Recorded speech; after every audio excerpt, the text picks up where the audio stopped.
Hello and welcome to our London History Podcast, where we share our love of London, its people, places and history. It's designed for you to learn things about London that most Londoners don't even know. I am your host, Hazel Baker, qualified London tour guide and CEO and founder of londonguidedwalks.co.uk. Each episode is supported by show notes, transcripts, photos and further reading, all to be found on our website. Click on londonguidedwalks.co.uk, podcast, and then select the episode that you fancy. And if you enjoy what we do, then you'll love our guided walks and private tours that we offer throughout the year. So get that cup of tea, put your feet up, and enjoy. Joining me in the studio today is City of London tour guide Ian McDiarmid. Hello. Hello, Hazel. So today we're going to be focusing on the Tudor period and more specifically during the reign of Henry VIII. The area that we're going to be talking about is now considered to be Zone 2 in London, but it wasn't considered London at all in the Tudor period. Yes, we're talking about Deptford, and in 1513, Henry VIII establishes a Royal Dockyard at Deptford, and he also establishes one pretty much the same time at Woolwich. And these are enormously important. The first Royal Dockyard is established by Henry VIII's father, Henry VII, at Portsmouth, but these are the first dockyards built on the Thames. And in the course of the 16th century, Deptford becomes the largest dockyard in the country. And one of the reasons that Deptford is chosen is that between Deptford and Woolwich is the Royal Palace of Greenwich, and therefore it's an easy place for Henry VIII to get to. Easy to get to, particularly when he's staying in his palace at Greenwich, but also easy to get to because it's along the Thames if he's somewhere else in London. So it's very easy for him to keep an eye on. And he also establishes about the same time the Royal Ordnance at Woolwich as well. And you have here, with these two sites at Woolwich and the dockyard at Deptford, the establishment of a large naval industrial complex, which is of enormous importance. And these developments are partly because Henry VIII really is the first monarch to have a permanent navy. And a lot of writers, when they're writing naval history, they see Henry VIII as the father of the modern British Navy. One of the significant things is that Henry VIII spends a lot of money on his navy. He has, in relative terms, relative to what's been before, a lot of ships. And this diminishes a little after his death, but not significantly. And then, of course, under Elizabeth, there's this important naval conflict with the Spanish. One unfortunate thing for these people arguing for the origins of the modern Navy is the fact that things rather go into reverse in the early 17th century. But nevertheless, this is a clear break with the past. And in particular, medieval kings would often construct ships just for a particular campaign. And then once that campaign was over with, I'm thinking perhaps of Henry V, when he and the campaign that leads to Agincourt. Once that campaign is over, the ships are decommissioned, sold, or even broken up. And were these dry docks? Well, it's at this time that you get the construction of the first dry dock. So the first dry dock is built by Henry VII at Portsmouth. And then Henry VIII in 1513 builds one new dry dock at Deptford and another one at Woolwich. And this is very significant because before this date, if you wanted to repair a ship, what you would do is you would, at high tide, drag the ship as far up the riverbank as you possibly could, and then very probably create some kind of barrier against the incoming tide using bits of wood and earth. And that was the standard way of proceeding. And when you get dry docks, they are obviously a lot more convenient. They're a lot more, it makes repairing a ship a lot easier. They are, however, very, very expensive. And one other constraint on them is that at this period, they can only take one ship at a time. And Henry, in 1513, he establishes a dry dock at Deptford. He establishes a huge storehouse, and then these facilities are gradually added to. And in particular, in 1517, they build what is known as the Great Pond, which is a wet dock which can contain 5 ships at a time. So this is an absolutely huge thing. And these facilities are gradually added to. One of Henry's innovations, I was talking about him being seen as the father of the modern navy. It's not just simply having a large number of ships. It's also, at the end of Henry's reign, it can be argued that he puts in place the bureaucracy. So when we talk about a navy or an army, we're talking about a permanent organisation. And in the 1540s, he creates the Council for Marine Causes, and this is a kind of the beginnings of a bureaucracy running the navy. So he can be seen as the creator of the modern navy in two senses, and that has its heart at Deptford. So the Treasurer's house is at Deptford, and this is a house that's later lived in by Sir John Hawkins, and there is also a building there for the clerks of this committee to inhabit. So you'll be getting the development of a complex at Deptford. And when we're mentioning Woolwich as well, it's important that also in 1513, Henry VIII founds the Royal Ordnance at Woolwich. So Woolwich is divided up into the eastern part of it, which is where the ordnance is, and then the western part, the bit nearer to Greenwich and Deptford, which is where the Royal Dockyards are.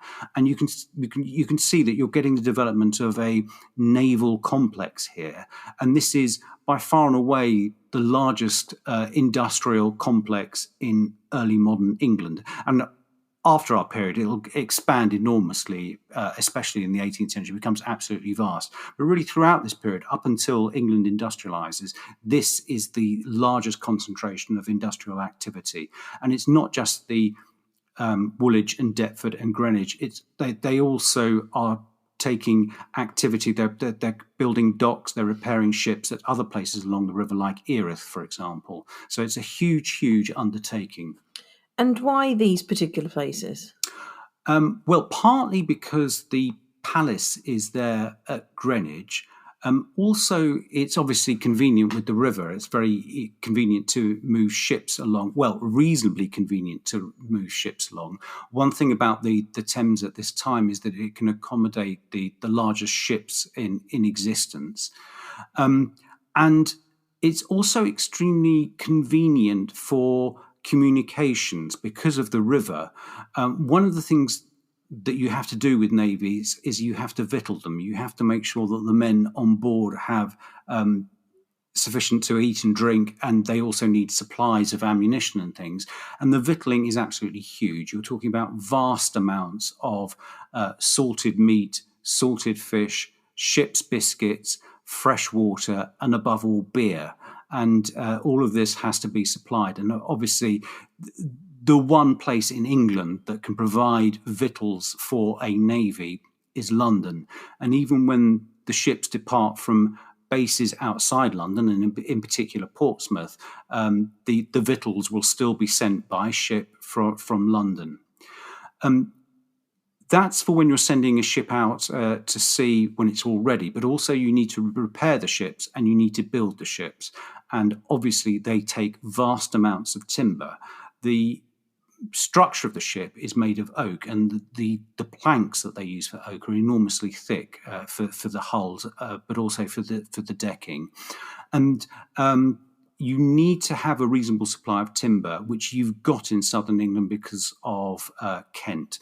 And there's an area, again, now southeast London, just about, named Petts Woods. Mm-hmm. The Petts were a shipbuilding family who owned the wood, and the wood becomes named after them, I think, a bit later in the 16th century. So you've got that supply of oak. But also you've got the other timber that you need for the masts and yard arms, which is fir and spruce. And you also need sailcloth. You need pitch and tar for caulking the ships. And all of these things are imported. and the ropes as well. So in the 15th century, they make ropes in Dorset, but by this time, the rope's imported. It's obviously just a lot more efficient, a lot cheaper to import rope from the Baltic than to have it made in England. And if you're importing things, then obviously being on the Thames is an ideal place. And a lot of these Baltic goods, as we were mentioning when we were talking about the Elizabethan docks, beginning with this period is the huge importance of Antwerp and the convenience for London from getting to and from Antwerp. So all of these factors feed into why the Thames is very, very convenient. And one might also add that there's a kind of specialisation. Deptford is hugely important because in the course of the 16th century, it becomes by far and away the largest naval dockyard, so hugely important. But when England is at war, the ships tend to depart from Portsmouth. So Portsmouth is the kind of forward base. And when England is at war, things get concentrated on Portsmouth. But when she's at peace and when you're maintaining the ships, building ships, then it's the Thames and in particular Deptford, which is more important. And this is obviously because it's a lot easier to defend the Thames. You're further away from your enemy, so it's kind of safer to do the maintenance and the shipbuilding there. There are a couple of disadvantages to the Thames. One is that if you get an unfavourable wind, you can be stuck for ages trying to make your way up to London at this period. It can actually take weeks to get from the mouth of the estuary to London if you're unlucky. The other thing is that the Thames obviously is a river, and when you're at Deptford, the water can actually be quite fresh. So, and freshwater timber rots a lot more quickly in freshwater than it does in salt water. So it's not great. It has disadvantages for keeping ships in. And talking about the rotting of timbers, at this period, the ships need to be repaired, maintained at least once every 2 years, and they recognise this. And this is partly because when they are in slightly warmish waters, the timbers will be eaten away by worms. You'll get all kinds of rubbish growing on the bottom of the hulls of the ships, which needs to be cleaned, and you just need to undertake general maintenance. And as I say, you've got this general threat of wood rotting. So they are very, very expensive things to keep, and you need to be able to provide them with regular maintenance, and hence the importance of these dockyards. And I suppose the number of people that have the skill, London's going to be the place for that as well. Yes, so shipwrights are enormously skilled, and once you've got a sort of centre of these things, you've got the pool of labour there that you can bring in, and you've also got the pool of all the other craftsmen that you can draw on for all the sort of ancillary services. And what's Henry doing, getting involved with all of these ships and that anyway? What's he trying to achieve? Well, I think there are two things behind the creation of a standing navy. One is Henry VIII's own interest in military affairs, military in general. So he spends a lot of his reign at war, and I guess he's primarily interested in fighting on horseback in a kind of fulfilling a chivalric ideal, but he's also fascinated by what we would regard as modern technology, and these ships can be seen as huge status symbols.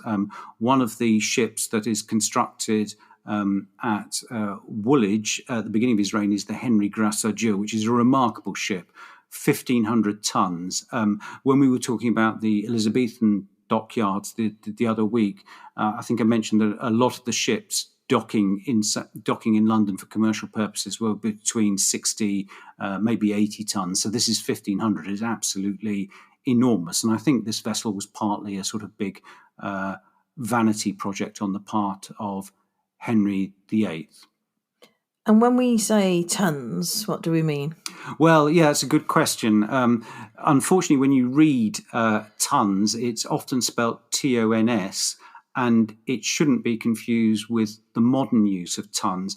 When we talk about a ship's displacement, it's done in tonnage now, and that's the amount of water displaced by the hull measured in tons, TONS. Whereas the Tudor period, it really should be spelt TUNS, and it was a hypothetical measure of the volume of how many tons the ship's hull could hold. So you can't compare really Tudor tons with modern tons. But 1,500 is obviously, compared to the standard size of a commercial vessel, about 60 tons. I mean, it's absolutely huge. Mm. And when we're talking about Henry VIII and his ego, I mean, there's a price that has to be paid, not just in life lost, but where's the money coming from for this? Yeah, well, this is one of the extraordinary things about Henry VIII's reign. I think in general, when you read about Henry VIII and people take a critical attitude towards him, they concentrate either on the Reformation, and certain writers dislike the Reformation, perhaps coming in from a Catholic point of view and seeing it as the willful destruction of a religion which fulfilled the needs of popular piety. That's a kind of controversial thing, but certain critics of Henry VIII come at it from that angle. And others focus on his great personal cruelty, and in particular his predisposition to have those quite close to him executed. But the other thing that really strikes me about Henry VIII's reign is how wasteful it was. I mean, he spends a huge amount of money on fighting. And not only is this a waste in a kind of contemporary 21st century, rather unhistorical thing of decrying warfare, but it was wasteful in his own terms because he achieves very, very little. Now, I don't think he saw it that way, and he was certainly very keen to talk up his military prowess. But the two big achievements, in inverted commas, of his reign on a military point of view are the Battle of the Spurs in 1513, which is basically described by historians as a cavalry skirmish, and which incidentally is totally overshadowed by the Battle of Flodden in the same year, which is fought by Thomas Howard and not by Henry. And Flodden is a massive victory over the Scots, and as I say, Henry's not there. And then at the end of the reign, he captures Boulogne in this great victory, supposedly against the French. But pretty much immediately after its capture, his council is discussing how on earth can we get rid of Boulogne? It's costing so much money to provision. So there's very little return for all of this expenditure. And we should mention that this expenditure, Henry VIII gets into debt because of this, and he's also dissolved the monasteries, and he's used the resources from that dissolution partly to finance these wars. And there's very, very little return on it. But one of the things, he spends a huge amount of money fighting. I think the figures are in the 1540s when he goes to war, he spends a total of £2 million, absolutely huge in his final wars. And of that 2 million, about a tenth, 200,000, goes on the Navy. And this is a constant refrain about the Navy, is that that's very important in English history, is that fighting naval wars is so much cheaper than fighting wars on land. But it's still a huge, huge expense. These ships are hugely expensive. The crewing of them is a huge expense. All the supplies, provisions, it's enormously expensive. So if we go back to Deptford and why Deptford, where does it get its name from? Well, there are two crucial aspects to the geography of what is now southeast London, but was then a series of villages. One is the River Thames itself, which we've been talking about, which obviously is a hugely important means of communication. But the other thing is the old Roman road of Watling Street, which connects Dover with London and then goes, in theory, over London Bridge and up into Staffordshire. And Watling Street at this time is the old Dover Road, and it runs fairly close to the river. All of this area is marshy, so when the Romans build their road, they build it up on a kind of embankment. And then when it gets to Deptford, it has to cross the River Ravensbourne, and the end of the River Ravensbourne, when it flows into the Thames, is known as Deptford Creek. And it was at Deptford that the ford was, and I suspect the clues in the name deep ford, i.e. it wasn't an easy ford to cross, particularly at high tide. And one of the remarkable things when you're modern Deptford, when you go through it on the railway, is looking at Deptford Creek and how dramatic the difference is between low tide and high tide. At low tide, it looks like a little trickle, and then at high tide, it really is a very high river. And I think the difference between high and low tide is around 18 feet normally, and it can go a lot higher than that around this part of the Thames. So it's quite dramatic. Yeah, you can see it on the railway bridge, can't you? Yes, yeah. Yesterday I went into London at low tide and came back at high tide, and it never ceases to fascinate me. No, brilliant. Now, you mentioned about this pond that they built in 1517. So let's go into that. What was it? Yeah, so the key thing, 1513, Henry VIII established it. He builds a dry dock, and then he builds a huge storehouse. And then these facilities are added to. And in 1517, they build the pond, or Great Pond as it's known. And this was a wet dock. And by the standards of the time, it was enormous. So it could hold 5 ships in it at least. So a huge undertaking. And then the facilities at Deptford are gradually extended. They build other storage facilities. The Treasurer's house, this is the Treasurer of the Navy. His house is built in the 1540s, and it becomes the heart of a industrial naval complex. I was saying earlier that Henry VIII is often regarded as the founder of the modern navy, and I've alluded to one reason for this is that under him, for the first time, England acquires a standing navy.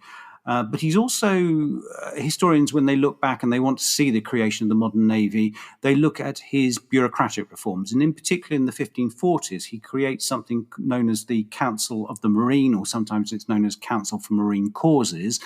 And this is seen as the first time that there's a permanent bureaucracy. There are officials in charge of the various aspects of the Navy. So, for example, one of them is in charge of ordnance, and it's a permanent body, as opposed to it being under the charge of Wolsey or Cromwell and them sort of dealing with everything. Here, for the first time, you've got a dedicated council dealing with naval administration. And one aspect of this is that they acquire a new house for their clerks. And where do they do that? It's at Deptford. Right, so you were speaking about Deptford. The listeners have put Deptford in their city mapper on their Google Maps, ready to plan their day to look at these Royal Dockyards. What is there to see? Well, unfortunately, of the Tudor period, it can be answered very quickly, absolutely nothing. And indeed, at Deptford, it's quite hard to see anything, because where the Tudor Dockyards were is now known as Convoys Wharf, which is a modern name. And since about 2000, this has been a site that's been assigned for modern development. It's owned by a Hong Kong developer, Hutchison, and they've been in dispute with Lewisham Council trying to get planning permission to put up blocks of flats. And there's been a lot of toing and froing, but a lot of the up until now, the planning permission has been refused because the council thought that the developer was not paying sufficient attention to the enormous historical importance of the site, and they wanted the development to make some kind of nod towards the history, not just the Tudor history, but the later history as well. I might add that at this point, Deptford is a dockyard, as is Woolwich, right up until 1869. And I was saying there's none of the Tudor remains there, but there are sort of, in the archaeology, there are later dockyards. One of the problems is that the Tudor dockyards became subsumed within the later dockyards, so there's nothing there in the archaeology. I was going to say, what about that storehouse that you mentioned? Yes, good. Well, I'm glad you mentioned that. This is a remarkable story. So I mentioned this huge Tudor storehouse. That was actually intact until 1952, and the Admiralty knocked it down. I mean, it beggars belief. But because it was knocked down fairly recently, the archaeology of its foundations was fairly complete. So that's had the proper attention from our archaeologists. And what you can do now, Convoys Wharf, you can walk around the edge of it and you can peer through security gates. The latest development, they've got a notice up saying piling has just been completed, I think, on the site. So it is now progressing. And you can see the two sheds, which are all the remains of two 19th century dockyards. It's worth walking around there, though, because on the edge of Convoys Wharf, you've got the 18th century master shipwright's house, which you can just see above the high wall. It's a private property and it's all fenced off, but you can just about make it out. And if it's okay with you, Hazel, I'll put some photographs on of basically what is a building site, but it shows you where the Tudor dockyards were. Yeah, of course. And then at Woolwich, there's a bit more to see. Again, nothing Tudor, but when you walk along that part of Woolwich on the riverside, there are a couple of 19th century dry docks, which are now filled with water. You can see a 17th century clock tower, and you can also see some of the 18th century walls of the naval dockyard. And I think a lot of people get confused between which is quite understandable, between the dockyard and then the Royal Arsenal. So the Royal Arsenal, there's quite a lot left of the 18th and 19th centuries, which has been redeveloped over the past 20 or so years. But the dockyard was before you came to the Arsenal. There's a huge amount of history there. There's also a kind of what looks like a little fort at Woolwich, which again is a 19th century construction and was possibly used for training Marines there. So there's a bit to see. I might add those photos in the show notes as well. Okay, good. So let's get into this age of innovation then. So what brought about these changes? Yeah, well, the key thing is, we've been talking about Henry as the first person to have a standing navy, and this is partly just because he's involved militarily, but it also reflects a fundamental change in naval architecture, which also leads to the importance of these dockyards for maintaining the ships. And that is that in the Middle Ages, if you wanted to create a warship, you could do it quite quickly, because you would take a merchant ship and you would add a big wooden castle to the back and the front of the ship. And these wooden castles, these superstructures, were basically used by archers and crossbowmen to fire down on other enemy ships. And with the introduction of gunnery, they're basically an addition to the bows and arrows. So the guns are fairly small and light, and they can't really do damage to a ship's structure, but they're used to try and kill people and possibly do some damage to the rigging as well.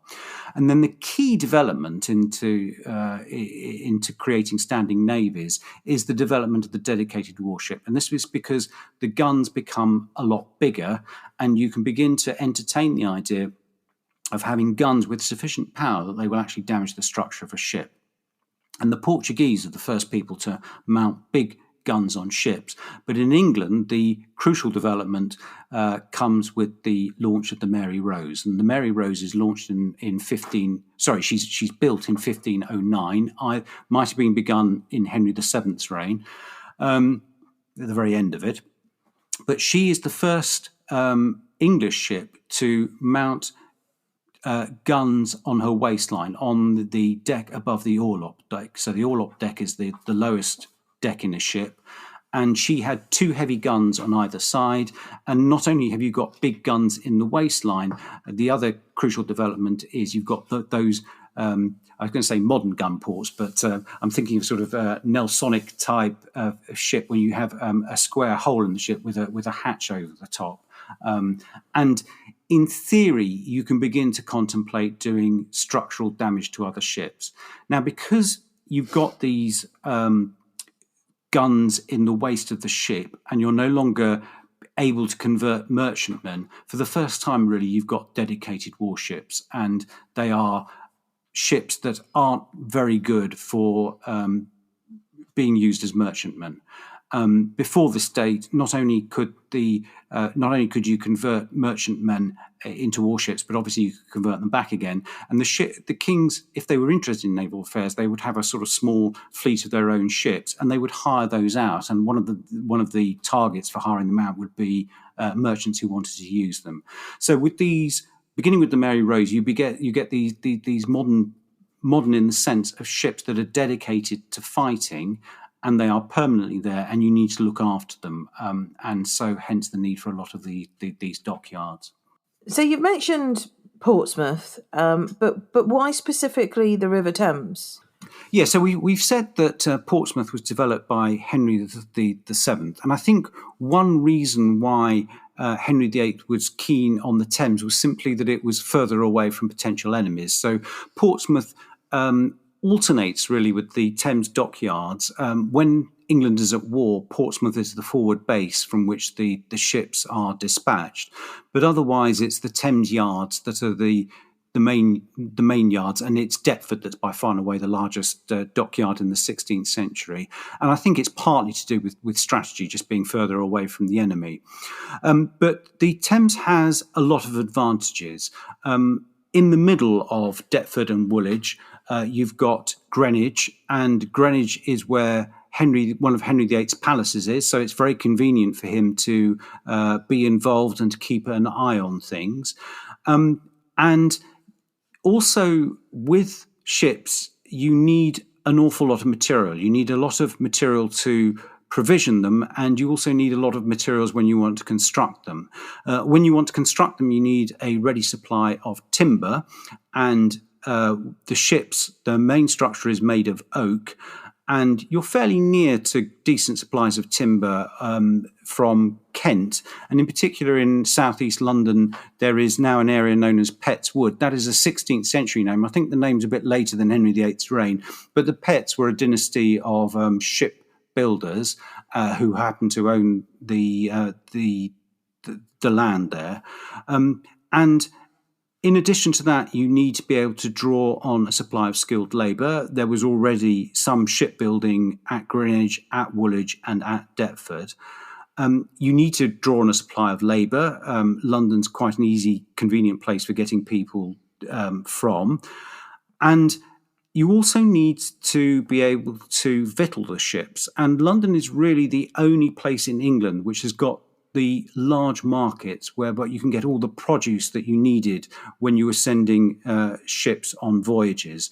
And even when the ships are sent from places like Portsmouth, from bases that aren't on the Thames, all of these goods tend to be sent out from London. And you're talking huge amounts of salted fish, salted beef, ship's biscuit, fresh water, and above all, beer. And then for the repair and construction of ships, again, on the construction side, it's not just oak. You also need other timber, and that timber will be imported, and London is a very convenient place to import stuff from. So you need spruce and fir. You need lots and lots of nails, which can be made locally. You need huge amounts of sailcloth, which is imported, and also ropes, which are imported. They had in the 15th century. They had made a lot of rope in England, around Dorset, but in Henry VIII's reign, they increasingly import it from the Baltic, presumably just simply because it's a lot cheaper. And you need huge amounts of rope. I mean, a ship itself could easily take 20 miles of rope. And so London is extremely convenient because it's a big market, but also it's a very easy, convenient place to import goods to. One should also mention there are a couple of disadvantages to the Thames. One is that if you were unlucky and you were in the Thames estuary and trying to make your way into London, if the winds were unfavourable, you could be stuck for weeks. So that's a huge disadvantage. The other disadvantage is because the Thames is a river, at the area we're talking about, Deptford and Woolwich, the water is a mixture of, it's brackish, it's a mixture of seawater and freshwater will rot timbers a lot more quickly. So you said that we've got a long history here, but why did it finally all end? Yeah, so we mentioned earlier that the end date for this is 1869. And actually, can I just say that whilst I was saying that there's not a great deal to see of the Tudor dockyards, there is a reasonable amount to see of the later dockyards. And in particular, near Deptford, you've got the late 18th century victualling yards, which are very impressive. It's only a fraction remains of the original, but it's very dramatic. And yeah, they expand massively in the 18th century, huge industrial complex, but it all comes to an end in 1869. And it comes to an end for two reasons. One is the Thames is constantly silting up. They can deal with that. They can dredge the Thames, but it's an inconvenience. And the other thing is that by this time, the main ships are just too big to use the Thames, and it becomes very inconvenient. Okay, fascinating. Thank you, Ian. Oh, my pleasure, Hazel. So if you haven't listened to the previous episode with Ian talking about the port of London in the Tudor period, then that is number 95, and that went down really, really well with our audience. Yeah, good. I mean, I find it really, that subject of the London as a port, I find really interesting. Oh, brilliant. And this is nice to add layers of knowledge onto that.